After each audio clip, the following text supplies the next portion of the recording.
libro de Hechos, capítulo 27-22. Dice así, porque dice, pero ahora os exhorto a tener buen ánimo. Ahora os exhorto a hacer silencio también.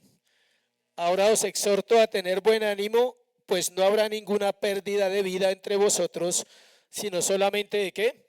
De la nave. Ahorita lo vamos a explicar, dirá qué tiene que ver ese versículo. Padre, gracias por esta mañana. Trae vida a tu palabra. Enséñanos a escucharla y enséñanos a sujetarnos, Dios, a ella en Cristo Jesús. Amén y amén.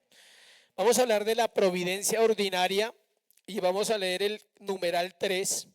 ¿Y por qué leí ese versículo? Porque si usted nota, Pablo, ese es el naufragio de Pablo cuando está siendo llevado a Roma. Y dice que ahora os exhorto, está hablando Pablo, a tener buen ánimo, pues no habrá ninguna pérdida de vida entre vosotros, sino solamente la nave. Ahora el 23 le explica a usted, porque esta noche ha estado conmigo el ángel de Dios, a quien soy y a quien sirvo, diciendo: Pablo, no temas, es necesario que comparezcas ante César. He aquí Dios te ha concedido todos los que navegan contigo. ¿Sí ve? Esto es providencia. O sea, Dios por la providencia divina le dijo a Pablo que la nave se iba a perder, pero que ninguna vida se iba a perder, solo la nave. El numeral 3 dice lo siguiente: Dios en su providencia ordinaria hace uso de medios, sin embargo tiene libertad de obrar sin ellos, por encima de ellos y contra ellos, según le plazca. ¿Sí escucha? Dios en su providencia ordinaria hace uso de medios, eso ya lo vimos. Los medios son la naturaleza, las circunstancias, pero también están los medios de gracia para nosotros. ¿Cuáles son? La oración, la palabra, el estudio, la congregación. Pero Dios puede obrar por encima de esos medios. Es decir, a eso es lo que se conoce como ¿qué? Milagros. Lo que se conoce como un milagro es algo que no usa nada. Lo hace como se le da ¿qué? La bendita voluntad. Por ejemplo, una sanidad. ¿Qué usa Dios para una sanidad de este mundo? Nada. Él ordena y hace. Un cáncer, una enfermedad terminal, Dios la puede sanar. ¿Y necesita algún medio? No. No necesita la medicina del médico, no necesita ni siquiera la oración, ¿sí sabía? Si Él quiere hacerlo, lo puede hacer porque es que soberano. Y porque es soberano lo puede hacer. El hilo de pensamiento que tenemos acá continúa abordando los métodos que Dios usa para cumplir su decreto en la providencia. Las palabras que se usan acá en ese numeral son importantes. Si usted leyó, hay una palabra que dice providencia ¿qué? Ordinaria. Cuando habla del ordinario se refiere a lo cotidiano, a las cosas diarias, al tiempo, a la tierra, a la naturaleza, aún a la iglesia. Nosotros somos ordinarios porque solo hay uno extraordinario, ¿sí? Todo lo que hay en la tierra es ¿qué? Ordinario. Usted cree que tiene cosas muy finas. La noticia es que es ordinario. ¿Por qué? Porque está en un mundo ¿qué? Terrenal. El único extraordinario es ¿quién? Dios. Esos medios ordinarios que suceden todos los días hacen parte del decreto de Dios, y para que se cumplan, Dios usa medios de gracia. Mire una declaración de un hombre muy usado en esa época, y dice así. Esta es de la fe, de la confesión de fe, capítulo 14. Si usted quiere leer, busquen el confesión de fe, capítulo 14, numeral 1. Dice así: la gracia de la fe, la cual los elegidos son capacitados para creer para salvación de sus almas, es la obra del Espíritu de Cristo en sus corazones. Ordinariamente es obrada por el ministerio de la palabra, por lo cual también, y por la administración del bautismo y la cena del Señor, la oración y otros medios señalados por Dios se aumenta y se fortalece. O sea, la fe se fortalece por la gracia, por la palabra, por la cena, por el bautismo, por la congregación. Por eso es difícil pensar que una persona que no se congrega pueda crecer realmente como Dios quiere. A algunos no les gusta, dicen, no, pero o sea que si uno no va a una iglesia no es cristiano. Cristiano no es, puede ser salvo, escuche, puede ser salvo, pero cristiano, porque la palabra cristiano está dada para la iglesia, para los seguidores de Cristo. Pregunta, ¿qué requiere Dios de nosotros para que podamos escapar de su ira y maldición debido a nuestro pecado? Pregunta, ¿qué requiere Dios de nosotros para que podamos escapar de su ira y maldición debido a nuestro pecado? Piense por un momento eso. Si de pronto quiere participar, levanta la mano. Si no, ya le doy la respuesta, pero es para que meditar. Giancarlo, obediencia. ¿Y qué dice Janet? Están obedientes. Hay algo antes de la obediencia. No, antes del arrepentimiento. La fe. Primero viene ¿qué? La fe. ¿Por qué viene primero que la obediencia? Porque si no, usted cree que es por su obediencia que Dios lo puede salvar. No, primero tengo que ¿qué? Creer. Tengo que creer primero. Cuando creo, viene el siguiente paso que es ¿qué? Obedecer. Si yo creo, obedezco. ¿Usted por qué paga los recibos de la casa cuando le llegan? Porque usted está seguro de una cosa, que si no los paga, usted ya sabe qué va a pasar. Y no está escrito en la Biblia, pero usted lo cree. ¿Usted cree eso o no? ¿Usted cree que si no los paga, va a seguir disfrutando el servicio? No. Si ve algo tan sencillo, usted tiene que obedecer el Estado en ese caso, decir, está caro, pero ¿qué hago? Toca pagarlo. Si no lo pago, grave, me la cortan. Y hay una fe natural ahí, pero es increíble que nosotros seamos tan obedientes a ese sistema, ¿no? ¿Por qué somos obedientes? Porque hay un interés y porque hay un beneficio. Y usted sabía que en el Señor hay más beneficio y hay más cosas de las que usted pueda imaginar, pero como no las vemos, nos toca ¿por qué? Por fe. Entonces, ¿qué requiere Dios de nosotros para que podamos escapar de su ira y maldición debido a nuestro pecado? La fe en Jesucristo. También alguien dijo el arrepentimiento para vida con el uso diligente de los medios externos por los cuales Cristo nos comunica los beneficios de la redención. La fe me lleva al arrepentimiento por cuanto creo. Lea Hebreos 9:27.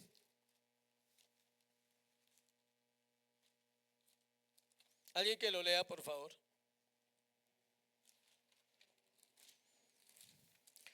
Hebreos 9:27.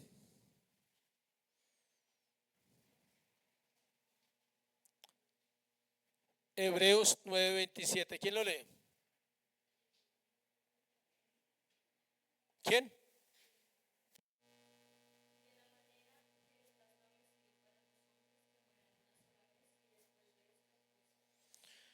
¿Usted cree ese versículo? ¿Usted cree que va a haber un juicio eterno para salvación y para condenación? ¿Sí? Si usted cree eso, esa es una de las razones por la cual necesitamos arrepentirnos diariamente, porque va a haber ¿qué? Un juicio. ¿Sí ve? Es decir, yo creo y doy el paso de obedecer a través de ¿qué? De la oración para buscar ¿qué?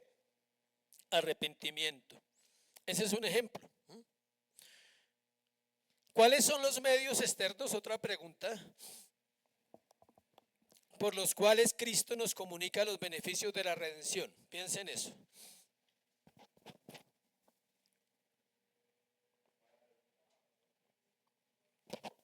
¿Cuáles son los medios externos por los cuales Cristo nos comunica los beneficios de la redención? Esos son los medios de gracia, ya algunos lo saben. ¿Cuáles son? ¿Cuál es el más importante de todos? La palabra. Ese es el más importante de todos los medios de gracia. La palabra. Porque la oración es suya. Usted es el que ora. Pero la palabra es de quién. Él comunica su plan, comunica sus verdades a través de qué? De la palabra de Dios. El bautismo, la cena, la oración. Todos esos medios se hacen efectivos a los elegidos para la salvación. Todos esos medios se hacen ¿qué? Efectivos a través de la iglesia y nos lleva a conocer y aprender al Señor. Volvamos a mirar el párrafo que leímos, el primero que leímos de la confesión de fe, el 3. Dios en su providencia ordinaria hace uso de medios, sin embargo, tiene la libertad de obrar sin ellos, por encima de ellos y contra ellos, según que le plazca. La segunda parte de este numeral habla de la soberana voluntad de Dios.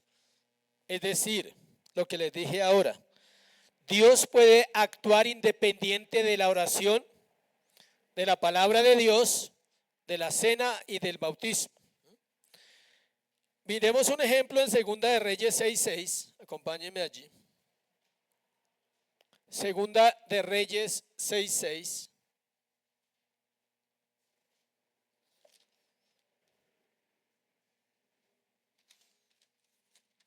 Segunda de Reyes 6:6.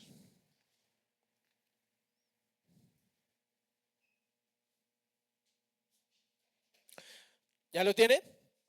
Dice: el varón de Dios, ¿quién está ahí? Eliseo, preguntó: ¿dónde cayó? Está hablando de un hacha que se cayó en el agua. Y él le mostró el lugar. Entonces cortó él un palo y lo echó allí e hizo flotar el hierro. Pregunta: ¿el hierro puede flotar? No, usted haga el ejercicio en su lavadero. Si duda de la palabra de Dios y si es incrédulo, eche allá un pedazo de lata. Dice que echó un palo e hizo flotar ¿qué? El hacha. ¿Qué se cayó? No la hacha completa, sino la punta, el hierro. Escuche, Dios es libre de reemplazar las leyes que Él ha establecido, como las leyes de la física y la ley de la gravedad. Él puede cambiarla. Es decir, Dios puede hacer que algo flote.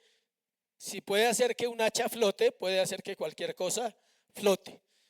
Dios puede hacer lo imposible en medio de la tierra, sin necesidad de la predicación, sin necesidad de la oración, pero eso es por su soberanía. Mateo 14.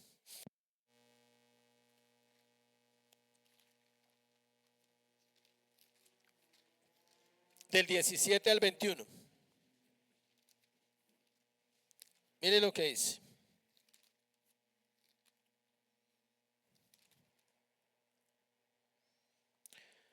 Dice: ellos dijeron: no tenemos aquí sino 5 panes y 2 peces. Y él les dijo: traédmelos acá.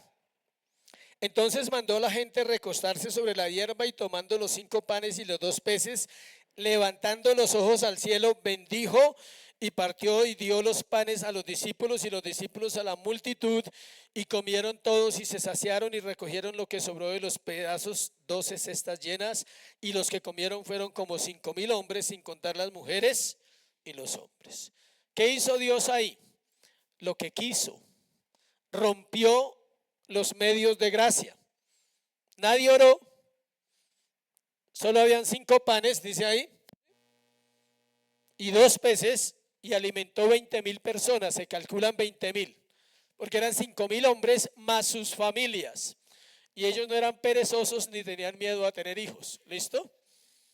Eso sabían hacer hijos a la lata. Eso, ¿cuántos hizo Jacob? Más de 12. ¿Cuántos tuvo Abraham? Hartos. ¿Usted cree que solo Ismael y Isaac? Luego tuvo otros. ¿Cuántos tuvo David? 20 está en la lista, 20. ¿Cuántos tuvo Gedeón? 70. 70 tuvo Gedeón. y la gente está luchando con uno, o con el perro, o con el gato. Entonces, calcula, estoy siendo generoso en la cifra, 5.000 hombres más las esposas son 10.000. ¿Y cuántos hijos tenía cada pareja? Estamos siendo generosos, de a dos, y no estábamos en el siglo XXI, fue hace 2.000 años. Entonces son 2.000, perdón, son 20.000. ¿Qué hizo? Lo que dice la frase de la confesión. ¿Qué hizo esto? Dice, tiene la libertad de obrar sin ellos, sin los medios ordinarios, por encima de ellos y contra ellos. Es decir, rompió toda ley y multiplicó los panes y los peces por su poder. Pasemos al cuarto numeral. Alcanzamos a ver ese numeral. Cuarto numeral, ¿ya lo tiene ahí en la confesión de fe? Pasemos al cuarto numeral.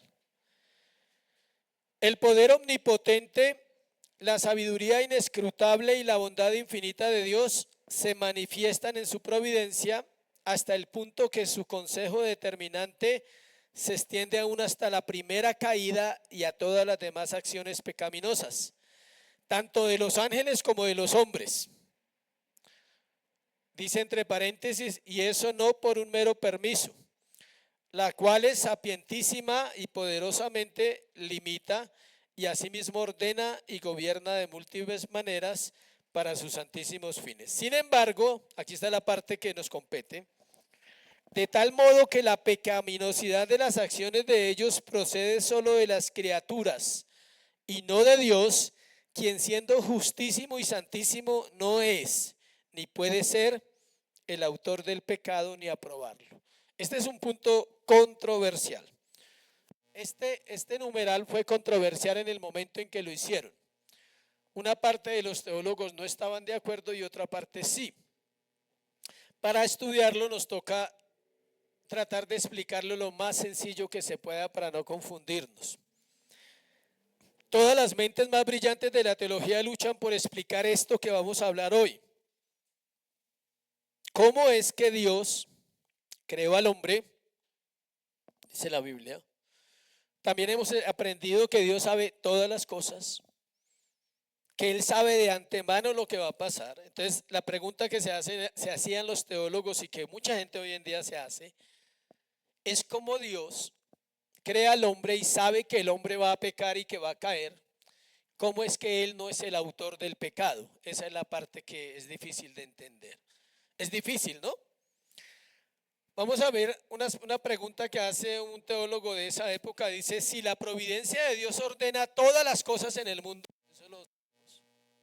y concuerda en todo, ¿cómo liberarás a Dios de ser el autor del pecado? O sea, ¿cómo explicamos bien que Él no es responsable de mi pecado ni del suyo? Que nosotros somos responsables del pecado. Y acá hay un comentario bueno sobre esa postura.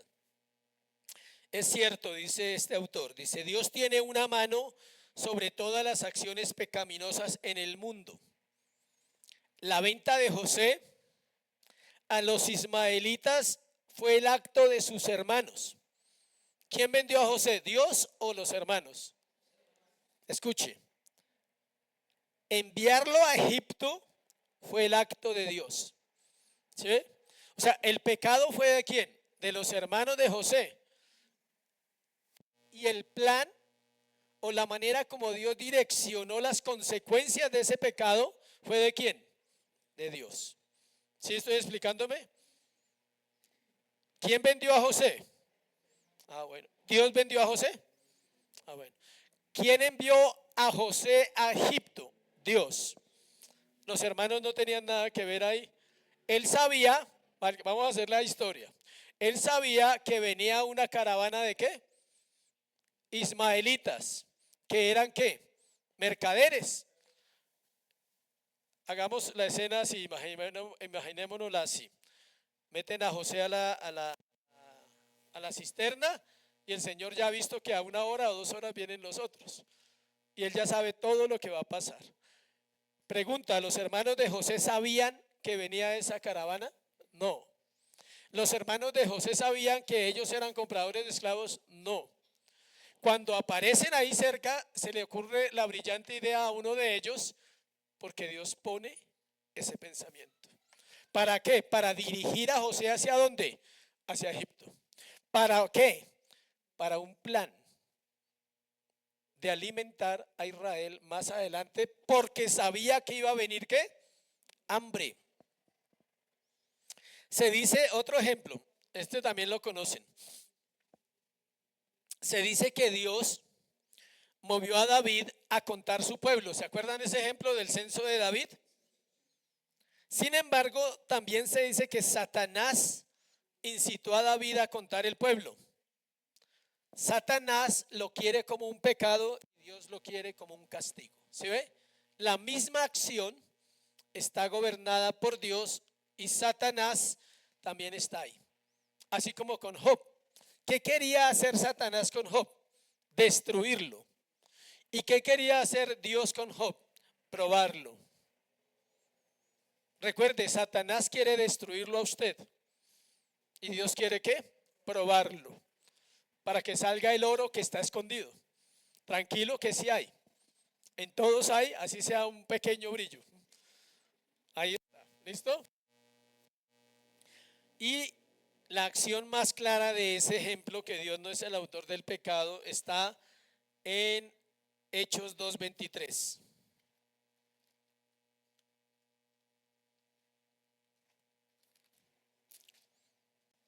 Hechos 2:23.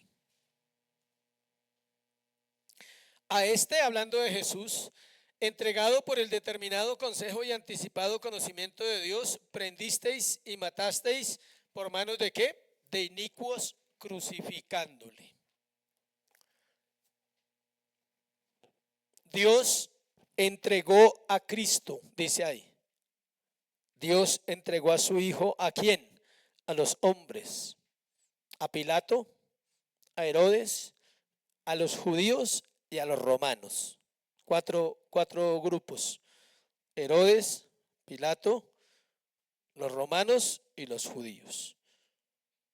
Dice que en la presencia de Dios, él ya sabía qué iba a pasar, cómo iba a pasar, quiénes lo iban a matar. Desde antes que esas personas nacieran, Dios ya sabía que ellos iban a matar a Jesús. Es decir, era irreversible. No podía cambiarse la historia porque así estaba escrito. Lea Hechos 4:28, para entender un poquito más. Hechos 4:28.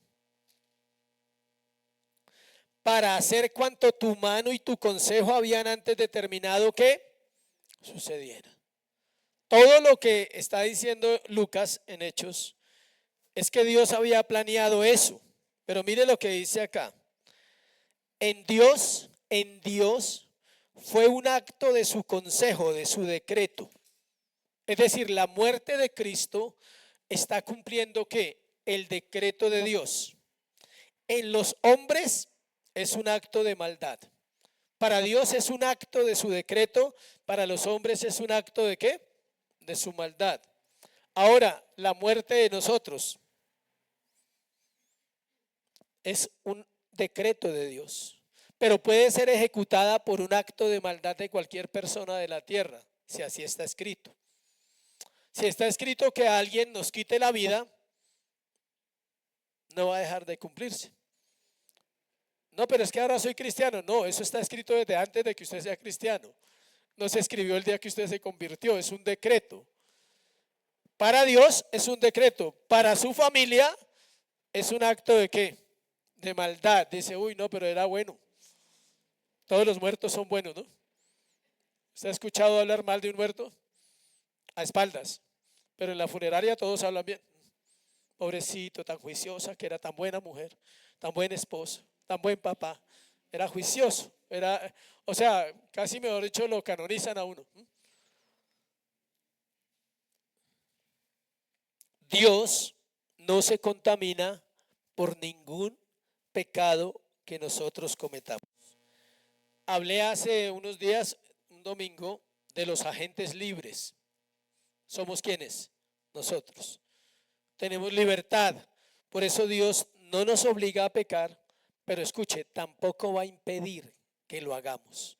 Necesitamos en la libertad que tenemos aprender a caminar con el Señor, santificándonos todos los días, orando, leyendo, estudiando, congregándonos, para mortificar esa naturaleza pecaminosa que nos hace tan despreciables ante Dios.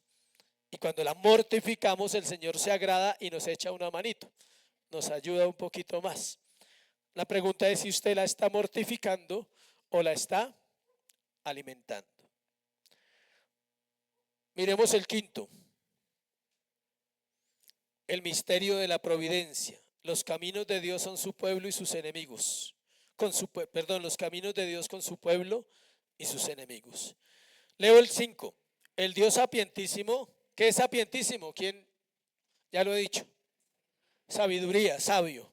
Se puede decir el Dios sabio, justísimo, clementísimo, a menudo deja por algún tiempo a sus propios hijos ¿en qué? Diversas tentaciones. ¿Escucha? Cambien el timbre, por favor. Dios deja a sus hijos en diversas tentaciones y en las corrupciones de sus propios corazones, ¿a fin de qué? Disciplinarlos por sus pecados anteriores o para revelarles la fuerza oculta de la corrupción y el engaño en sus corazones, para que sean humillados, para llevarlos a una dependencia de Él más íntima y constante, para su apoyo en Él y para hacerlos más vigilantes contra todas las ocasiones futuras de pecado. Es decir, aprenden la lección. Y para otros fines santos y justos, por consiguiente, todo lo que ocurre a cualquiera de sus escogidos es por su designio, para su gloria y para bien de ellos. Cada cosa que ha pasado en su vida desde que usted es creyente es para eso. Unas son para tentarlo. Dios quiere saber si sus oraciones son ciertas. Dios quiere saber si sus lágrimas son verdaderas. Dios quiere saber si sus promesas usted las va a cumplir. Entonces Él deja en su providencia, dije, vamos a esperar que se aparezca esa 90, 60, 90, a ver qué pasa. O vamos a dejar que se aparezca el príncipe, pero ese no es el príncipe. Viene disfrazado de príncipe, a ver si de pronto ahí pasa algo, ¿sí? A ver cómo está el corazón de mi hija o de mi hijo. O voy a dejar que se enriquezca económicamente. Si sabía, Dios puede hacerlo. Le pone esa tentación, el negocio de su vida. Meta 5 y gane 10. Entonces le pone esa tentación y le dice, a veces se la puede permitir que gane 10. Es más, que meta 5 y gane 100. Dios lo puede permitir, claro, en su providencia. Quiero mirar qué hace con lo que gana, sabiendo que no se lo ganó y no se lo merece. Quiero saber qué va a hacer, si va a avanzar más en la codicia o en la avaricia, o se va a detener y se va a dar cuenta que así no es la manera. Dios quiere saber. La pregunta, ¿Dios sabe? Sí, pero Él necesita que usted sepa que es avaro. O Dios necesita que usted sepa que usted no confía plenamente en Dios todavía y que necesita ayudas externas. ¿Sí ve cómo funciona? Él necesita eso. Entonces puede ser una tentación, escuche, para revelarle la fuerza oculta de la corrupción y el engaño del corazón. Para que usted se dé cuenta que el corazón es más perverso de lo que usted piensa. Usted diga, no me puedo confiar en mí mismo porque siempre que confío en mí mismo, hago algo mal. Para que sean humillados. Cuando voy, la embarro, luego me doy cuenta y en la gracia me arrepiento y me doy cuenta y digo, me humillo. Para llevarme a una dependencia. Si ve cada acto, todo es en la providencia. Y usted cierra ese capítulo y dice, nunca más volveré a hacer eso, Señor, perdóname. El Señor necesitaba que usted se diera cuenta cuál mal está su corazón y cuánta maldad hay por dentro. Para hacerlos más vigilantes, o sea, que estén más alerta. No me puedo confiar. Tengo que aprender a confiar en el Señor, no en mí. para ocasiones futuras del pecado. Sí sabe que a veces un pecado en la vida de nosotros, cuando se manifiesta, simplemente nos va a enseñar a nunca confiarnos en esa área. En el 2005 yo tuve una recaída en las drogas y fue la última. Hasta hoy confiando en el Señor. ¿Cuánto ha pasado? 20 años. Y llevaba 5 en la iglesia. Y llevabas 8 años limpio, sin consumir nada, y me estortillé. Me di cuenta que era algo serio. Ese día me di cuenta que no podía jugar. Y ese día me di cuenta que a futuro iba a ser tentado. Y sí, a futuro fui tentado en esa área. Y ya no, gracias al Señor. El pecado, acuérdense que el pecado tiene como carácter. Entonces, él aparece en su vida. Y si no fue esa vez, va a aparecer más adelante otra vez, tranquilo. Hay gente que es muy santa y siempre cree que son santos. Y hay gente que se guarda toda la vida solteros, se casan y cuando se casan viene la tentación en esa área inmoral. Porque ellos creen que porque fueron guardados no van a caer. Y no estoy diciendo que van a caer, pero Dios va a probar y le va a decir, no es por tus obras, no es porque te guardaste, puedes caer así seas casado. ¿Sí me explico? ¿Sí me estoy explicando?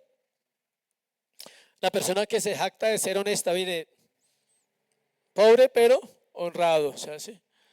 Jamás he robado, jamás he mentido. Dios le va a mostrar que no es así. El proverbista dice, ¿habrá alguien limpio de pecado? Y lo va a mostrar para derribarle a usted su orgullo y decirle, eres un pecador, nunca te confíes que porque nunca mientes no vas a mentir. Un día puedes mentir porque eres hombre, porque tienes pies de ¿qué? De barro. Y el barro se resbala. Imagínense nuestros zapatos de barro. Una gotica de agua y al suelo. El barro con el agua, ¿qué hace? Se resbala. El agua puede ser cualquier cosa. Vamos a dejar hasta ahí.